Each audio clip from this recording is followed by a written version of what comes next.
Christian Braun looks like an absolute boss. I'm going to let Ryan Blackburn feel great about that. Jamal Murray is going to have to stagger. It's just a thing. RIP, any idea of Jamal not being able to stagger. Plus, we're going to tell you the bench player who's got to play more for the Denver Nuggets. All that and more coming up on Locked On Nuggets.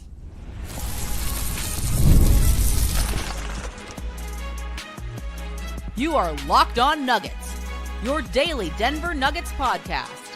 Part of the Locked On Podcast Network, your team every day.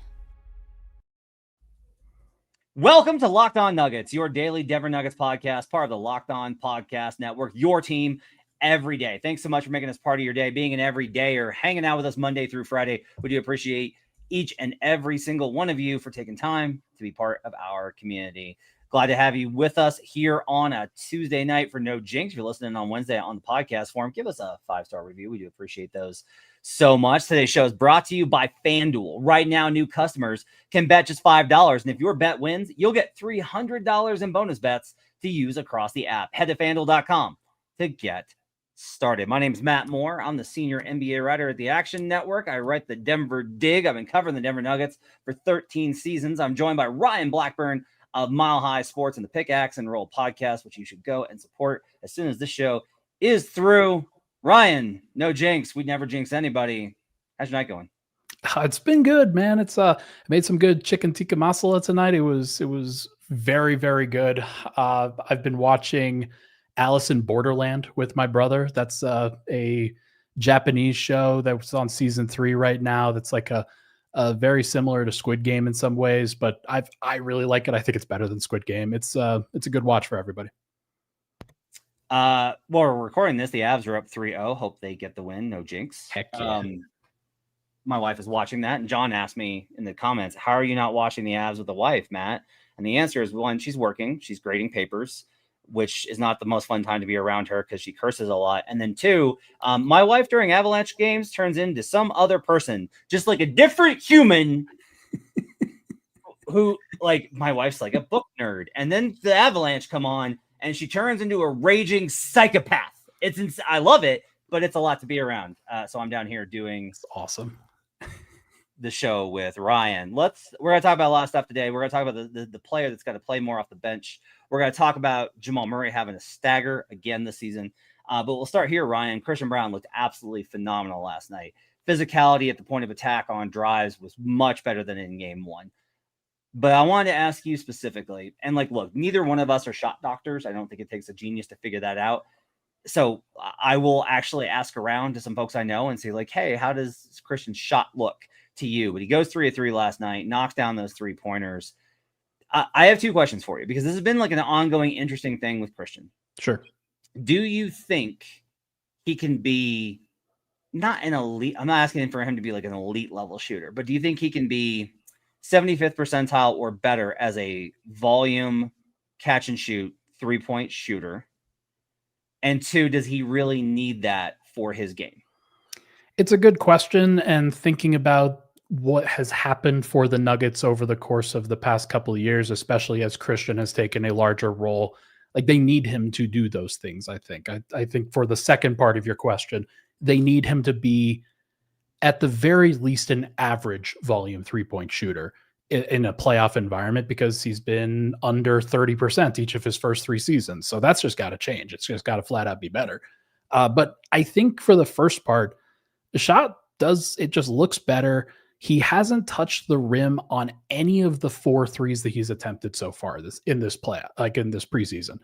That is a super small sample size. And I'm not going to sit here and try to over-index on that, but it does just look like he's more comfortable, right? It looks like the shot is coming out a little bit quicker. There's no real hesitation. I know that it's preseason and you're probably not going to get as much hesitation in a preseason environment because he's just being taught, hey, preseason doesn't matter. Shoot the ball, dude. That's probably the coaching that's happening in those situations.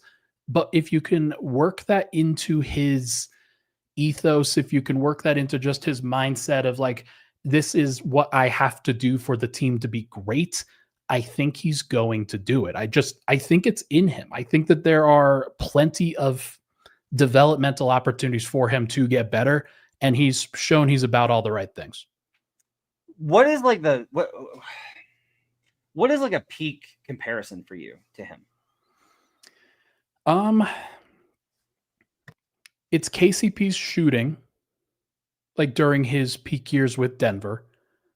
Maybe not towards the end of it, but certainly towards like in the championship year, and then for the vast majority of the second season, with like just a more it's a more physical version of that, as you've talked about, right? Like you want to see him be that 3-and-D player plus. You want to see him be a guy that can like be like, okay, that's a guy that you can deploy on the opposing team's best player. That's the guy that you can put a lot of responsibility on and say, hey, not only do we need you to guard 100% every night, they also need you to take some pressure off of Jamal Murray. Did you see the screen that he set in the backcourt for Yeah. the game yesterday? It was unbelievable. Like I did tell you he was jacked. I have been telling you that. it was great. It's interesting on the similarity scores, which are basically just based off of win shares and position over at Basketball Reference. His comps are Steve Smith, Latrell Sprewell, Richie Guerin, Bob Verga, Brevin Knight, which is an interesting one. He was actually really good. Yeah. Drazen Petrovic and Drazen Petrovic and Andrew Toney. Tony's another interesting one. So, I think the KCP thing, the only thing I will say is, as usual, you're underrating KCP because KCP was really good at like off balance. Like that was the thing with KCP is you could run him off of a screen and he's like fading out of bounds and he'll still make that. Christian to me is always going to be like a catch, position, shoot, lots of space, rise, and he can make it. I don't see Christian becoming like a off balance, side moving sideways, that type of shooter. Do you? I think that, so the answer is probably not, but we have like, I think what we've learned about Christian so far is that putting a cap on it is probably a bad idea, because what he's shown from the first year where, yeah, it just looked like he was an energy guy who wasn't really going to be able to do much. And then in the second year, the development didn't look that great overall. There were a lot of shaky moments. The defense took a step back until the second half of the year where he really started to take steps forward. And then he became the starter, and then things started to really take off. I just think that this is a step-by-step process with him where we just don't know where this thing is going to go yet. You think he has a lot more, because the idea with him always being drafted was like low ceiling, high floor player. Yeah. You think like he has like a really high ceiling? I think that there is more to his game from a ball handling and like he hit a little 12-foot float, like 12 foot kind of step back fade away shot in the like towards the end of the game or towards the end of his stints last night. And it's those kinds of things that you just like you add that slowly. You add those things in and it's like, okay, there's a little tidbit there. There's a little tidbit there. And then they start to become a little bit more consistent as he takes more and more of those shots. And you start to realize, hey, he's now really comfortable taking shots off the dribble. It's just it doesn't look like Jamal Murray taking shots off the dribble. It's just a little different. So I'm not going to write it off. I don't think he will get there. I think that it's probably more likely to be, again, kind of because KCP, while he can't, like he takes off balance shots, but when he's at his best is he's a 3-and-D guy. Like you want him to really focus in on those particular skills. With Christian, I actually think like he showed some real playmaking chops last year, or like at least some vision. And I think that there will be more of that this year. I like this because you're saying I'm not expecting it, but if he does it, I was right. I like this. This is smart positioning. This is the kind of analysis that you get here on Locked On Nuggets, where I get to walk both sides of the line and then be right all the time. Yeah, we're far apart on this, but that's okay. I think it's okay to have different opinions on him. One final note that I think is really hilarious. So I was listening to the comps. Those were that was based off of the first 3 years of a player's career. That's the players he comped to for their entire careers. Charlie Beasley, Buddy Jeanette, Steve Chubin, Tim Legler was the next one on the list. At the end of this list, what's that name? Oh, Jalen Green. That's interesting. Up next on Locked On Nuggets, we'll talk about Jamal Murray and why. Well, I got bad news. The stagger must return. We'll do that coming up on Locked On Nuggets. Most people can't name all the financial accounts or even what they're worth, whether it's 401ks, properties, or investments. I forgot I had a 401k at a place. I just forgot. And then like we got a notification and my wife's like, what is this? And I was like, oh, I guess I had a 401k. She's like, you guess? I said, yes. When you don't have the full picture, you can end up leaving money on the table. Trust me, it's true. That's why there's Monarch Money. It's an all-in-one personal finance tool that brings your entire financial life together in one clean, easy-to-use interface on your laptop or your phone. Monarch's built for people with busy lives. If you put off organizing your finances, Monarch is for you. Monarch does the heavy lifting for you. You can link all your accounts and minutes, see clear data visuals, get smart categorization of your spending, and finally feel in control of your money without ever touching a spreadsheet. You can identify that you aren't saving as much as you thought. Monarch helps you notice an inefficient investment allocation and discover forgotten 401ks from past jobs, just like I mentioned. Don't let financial opportunities slip through the cracks. Use code LOCKEDONNBA at monarchmoney.com in your browser for half off your first year. That's 50% off your first year at monarchmoney.com with code LOCKEDONNBA. We'll be right back on Locked On Nuggets. Welcome back to Locked On Nuggets. So the big glaring thing with the bench the last two games, and Nuggets Reddit was talking about this. I'm paying close attention to the Nuggets Reddit in these preseason games. The comments of like, need another ball handler, gotta get another ball handler, need another guy, bench unit can't bring the ball up, getting pressured too much, those type of things. And I want you to do this segment. I need you to do this for me. I am asking you to do this without killing Julian. Like, I understand he hasn't had a great start. I want to do it without killing Julian. Bro, he had to play power forward this last game. I ain't going to blame him for that. Holy cow. I mean, that's dumb. Bruce had, I think, 4 turnovers. Yeah. Last night. So I've wanted to see what it would look like if you just put Jamal and Joker together and kept them together. If you just, I call it the handcuff, where it's just like, look, this is the best 2-man game. Let's make sure you're getting the most out of it. Play it for 35 minutes of the game. Just put those two together and kill everyone in the minutes that those two guys are together because they're so good together and they open up everything for everybody else. It's not going to happen this year. I am like, after game 2, I am already like, okay, it's going to have to be Jamal. I think it's more than fine because in particular, my experience in San Diego and talking to people and seeing things, I'm just like, Jamal understands how to play with JV in a way that he never understood how to play with DeAndre Jordan or with Zeke Nnaji or with DeMarcus Cousins or with Thomas. He never got to play with DeMarcus for what it's worth. Whatever. Thomas Bryant or with even with Mason, honestly. Yeah. Even with Mace. It was mostly Monte and Mace running pick and roll. So I think he understands JV because JV's game is it's not identical. It's not like, oh, JV is just like Costco Jokic. That's not true. It's like it is a different game, but he understands how to play with them and they have really good synergy. And that's from David Edelman's words himself. So it's just the reality is the only way to be able to probably sufficiently get the bench unit where it needs to be is they're going to need to put Jamal with that second unit to solve the ball handling problem. So I'm not surprised that Adelman handled the rotation that he did through these first 2 games. I am surprised that Da'Ron Holmes has been as buried as he has been, but like we'll get to that in a bit. What I'm not surprised is that he's done hockey substitutions where he's trying to get the 5 starters and the 5 bench guys to develop a little bit of chemistry, see those lineups work together, maybe kind of tweak some things in the middle every now and then. But for the most part, it is the same for a couple of games. Now, like he's going to get a few practice days. And then the next 3 preseason games, I think, are probably going to be used for exactly what you're talking about. Going to blend some starter lineups, rest multiple starters, try to get some extended minutes with different combinations, and really explore whether guys like Jamal Murray need to play with those bench lineups and whether he could actually prop those up. Like the theory of the practice makes a lot of sense, right? Where he is a primary ball handler with that group. He runs 2-man game with Valanciunas. You've got Bruce Brown and like Tim Hardaway Jr. is kind of the accompanying shooting guard types. You've got Peyton Watson as a defender. I do think that there is a world where it doesn't have to be Jamal.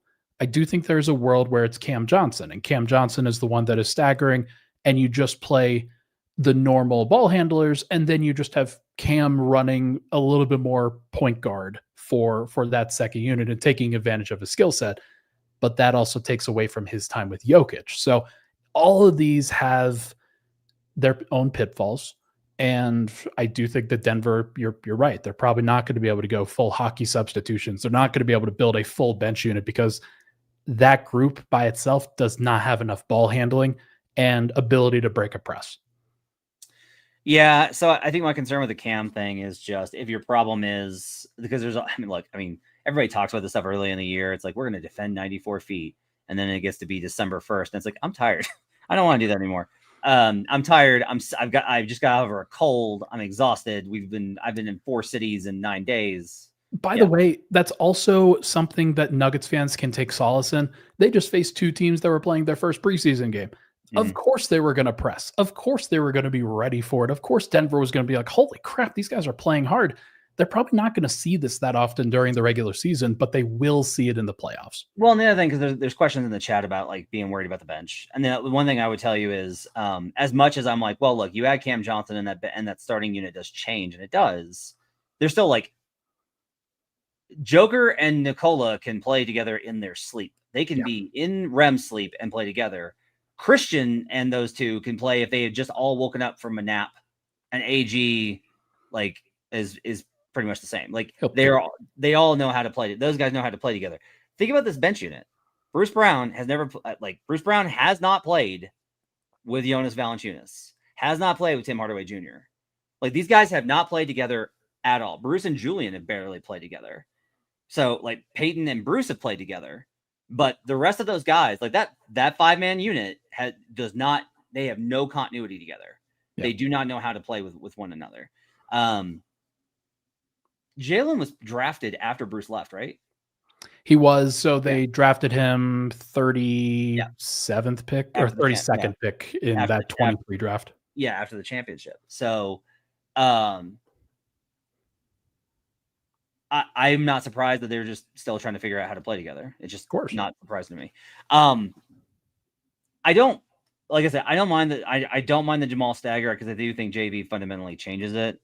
And I'm also kind of shifting where I'm at with that because I'm like, you don't need to. I was like, well, what can you do to get the best out of Jamal? Because that's been such a point.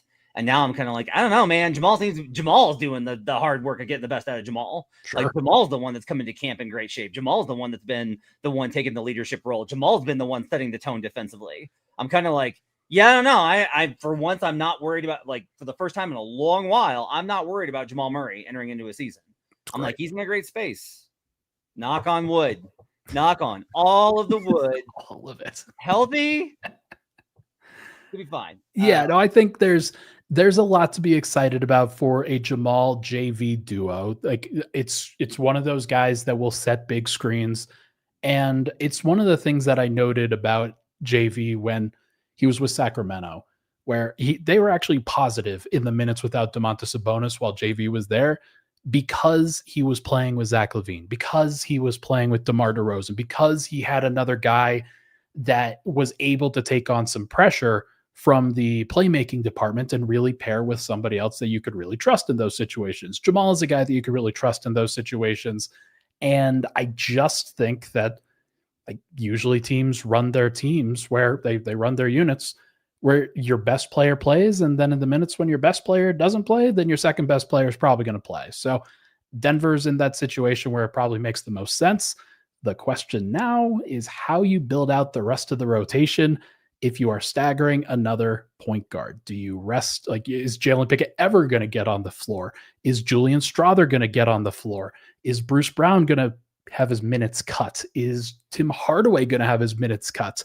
Peyton Watson ever going to play small forward, or is he going to be pushed to power forward the entire time? I think these are all fair questions. Yeah, I think this is what's great, though. We got a lot more to learn before we even start the regular season here in 2 weeks. So that said, there is a guy on the bench the Nuggets fans already want to play. And by Nuggets fans, I mean Ryan Blackburn. And we're going to talk about it and we're going to break it down. And I'm going to try not to be an insufferable jerk about it. I'm going to work very hard That's coming up next on Locked On Nuggets.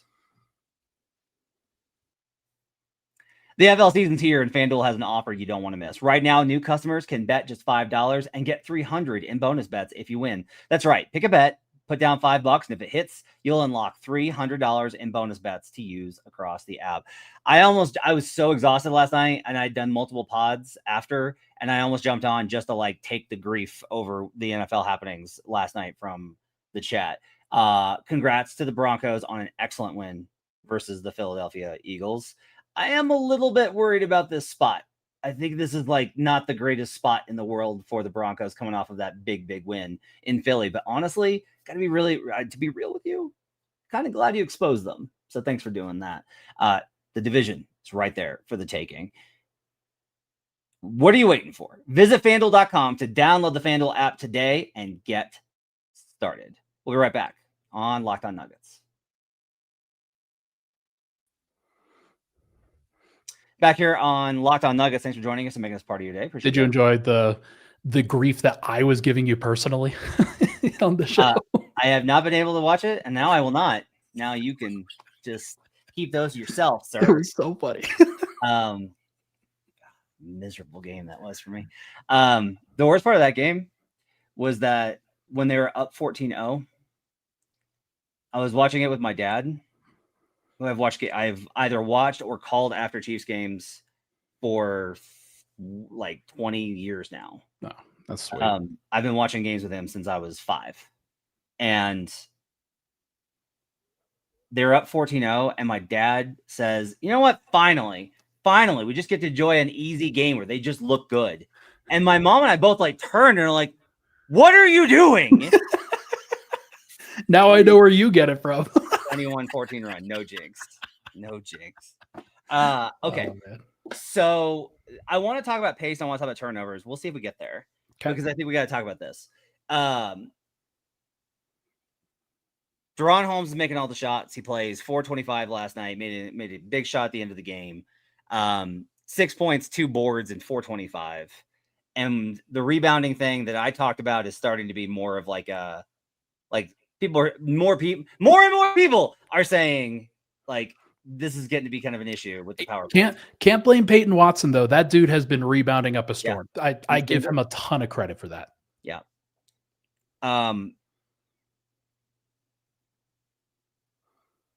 Let's start with you. Okay. How important do you think it is that Da'Ron Holmes is in the rotation? Because it is very clear he is not, and he is much closer to Grand Rapids Gold than he is Nuggets rotation player right now. To me, it's not important that he's in the rotation.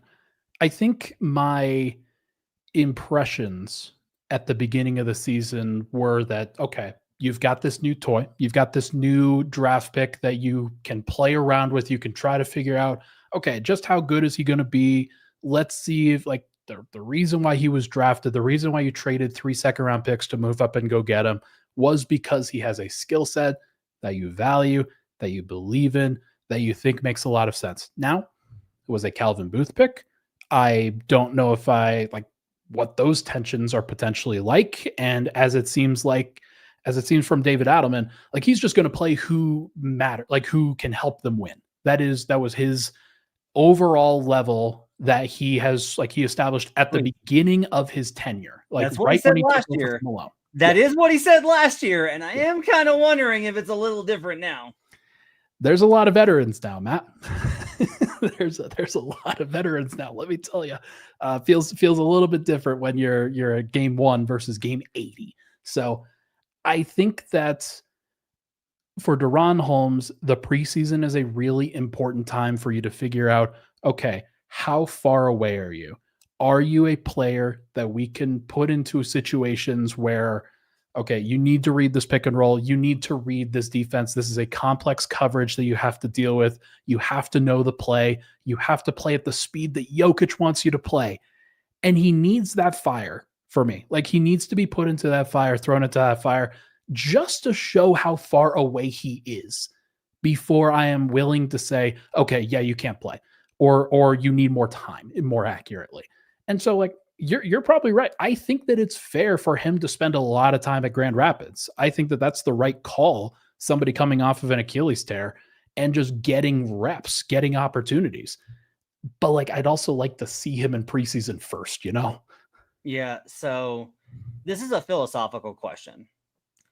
And instead of answering the question, I just want people to think about it fully before they come to a conclusion. Because what happens is fans see guy comes in, makes 2 shots, makes all of his shots, makes a rebound, and they're just like, that guy's awesome.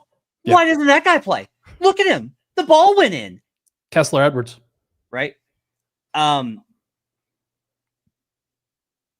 the problem is that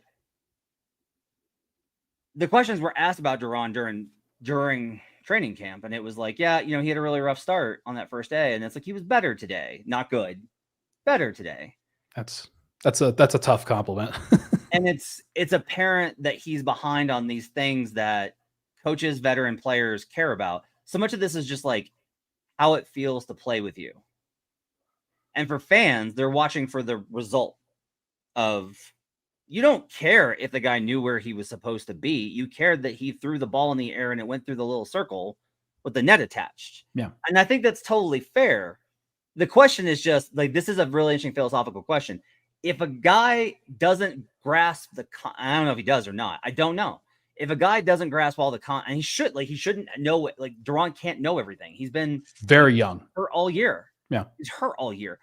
But if he doesn't know what he doesn't know, and he doesn't know where to be or how to be or what angle to take or this thing or make sure to get out of the way of this process or whatever, but he looks really good in these minutes in the game, what should Adelman care about? I understand why fans care about the game, but like, should Adelman, because this does get to whoever, like if he's going to say whoever helps us win the game, well, the guy's good in games, because there are so many players in the league, Ryan, who are great at practice and not good in the game, and not good at practice and have terrible habits, but they get stuff done in the game. And I struggle with what you're supposed to do there, because if you're trying to build cohesiveness and chemistry and for things to work the way they're supposed to work, there's got to be process. Yeah. Oh, I think that's fair. It's 100% fair. And this is a common practice that every veteran team has, right? Where you have the young guy come in that you've never seen play before, that you don't necessarily trust because he hasn't like gone through the reps. He hasn't gone through the fire with your team quite yet. And oftentimes the veterans are a little bit slow on the get up, and they're a little bit slow to trust. And that's a completely understandable thing. And like for those that are just saying it's a David Adelman thing, it's probably just as much a Nikola Jokic and Jamal Murray and like consistent veterans on the bench who are like they have a say in these matters. They really do, no matter whether they say it or not. Well, I want to note this comment because I think it's perfect. Dream a Lot says, well, to be fair, the ball doesn't go in when THJ shoots, crying emoji. Yeah, that's true. Do you know what we heard the entire week? THJ shot the freaking leather off the ball. Yep. He's been so good. We're so excited for him. Heard that from Hunter Tyson last year. This happens. This is what happens. And I do think it is really interesting just to see Adelman. Now, I think maybe the answer with a lot of this is just like Adelman's going to go in with a plan, and then if the plan doesn't work, he's not going to keep hammering. Well, if you just, because this is where I get really frustrated with coaches, because they're just like, I don't need to adjust. You just need to run the thing right. Yeah. You just need to do the thing right. And I'm like, at some level, man, they're not. So you gotta triage the problem to get you through the regular season. Yeah. And then try again next year to have them play the way you want. You just cannot keep hammering them with no practice time in the season to be the team that you want them to be. You don't get to choose that anymore. And this to me is why this moment for Da'Ron is really important. You're going to want to get him a lot of reps at this stage of the season when, again, the games don't matter. The games don't count. They are and it's not a don't matter thing, because everything matters. Every data point that they go through matters. The practices matter. The film sessions matter. The training sessions matter. Like all the weightlifting matters. Everything matters. But when they start to matter more is when you're really trying to build a playoff rotation. You're trying to build trust with these guys over the course of the long haul. And at some point, Da'Ron is going to get phased out of that rotation, guaranteed. So, like, I just think that you got to take advantage of this time early on before that happens. I also think that there is another side of this, though, where it's like you want to keep him on a very step-by-step trajectory. And I think that that's kind of part of the equation, too. What I do think is really interesting is, like, I think they're trying to give Spencer Jones, like, an opportunity to kind of show if he can get, like, rotation minutes. I don't think it's happening, but, like, they're trying to do that. He's played great defense. But I just don't know what he does on the offensive end ever. Which is weird because have you seen his G League shooting splits? Yeah, they're pretty good. Like, but you have to trust the guy. Go look him up sometime. Okay. It's by the end of the show. It just Google the G League Spencer Jones.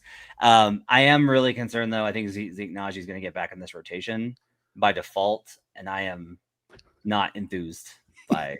I don't mean to pick. Like, I don't want to pick on Zeke because I really don't. I think he got a bad rap. I think he unfairly suffered bad stuff under Malone. I just don't think it was fair to him. One more thing I want to talk about. Have you looked at the splits? Well, so I'm seeing the 11 games that he played with that didn't include the tip-off tournaments. Yep. Over the course of the entire time, 21 games that he played, 45% from three. So, like, yeah, there's a reason to believe it. Yeah. He was really great in the G League. But that's G League. So the one thing I will say is turnovers are always going to be a problem here. And this is, like, I think a big thing. The second unit, I do not think is going to be able to run. They can't do the get stops run because I think they're going to be too turnover prone without the ball handling. Also, they've got Valanciunas. They're not going to run a lot. Right. And so I just think that the best way to do this is, like, Adelman talked last year about pace, and we'll see kind of where he's at because they don't really get into those questions, I think, until closer to the season. But that'll be, like, one of the questions I'll have closer to the season is, like, what pace have you settled at for this team? Yeah. And he'll say, like, run on the road, slow at home, or the opposite, run at home, slow on the road. Yeah. But I do think an important thing is going to be the bench unit can't turn the ball over. They've got to play extremely slow because they got to be very careful and precise. Just run. And you want to bleed clock a little bit. I think that's actually pretty good. I don't think that they're going to be, I think they could be a good bench unit, but I also don't think that playing loose is going to be their style. I think they need to play tight and slow. What do you think? I think it's a great idea. I also think you want to try to maximize those units with 3-point shooters because it just the math like the math game of it. If you have 10 possessions and you get up 10 threes and you shoot 3 of 10, that's 9 points. And the other team, they go 5 of 10, but it's all twos. And you just that's 10 points. Yep.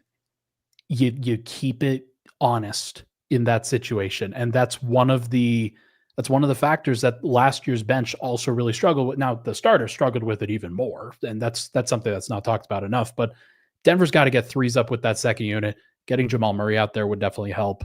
And just trying to set the table for some other guys would be really great. So let it fly, Tim Hardaway. Let it fly, Julian Strother. Let it fly, Bruce Brown. Just keep letting it fly. It's okay. I just want to applaud you because Dream a Lot here says, I'd rather have 3 Bruce Brown turnovers than 1 Russ. It is impressive that you opened another account to comment on the chat while you're on the show. Let's go over Locked On Nuggets. Hope you guys have yourselves a great night. We'll see you again tomorrow for another episode. It'll be me and Swipe Out on Thursday, 2 p.m. Mountain Time, as we do Swipe and Gripe. Thanks for joining us. The job is done. We can go home now. Unlocked. We can go home now.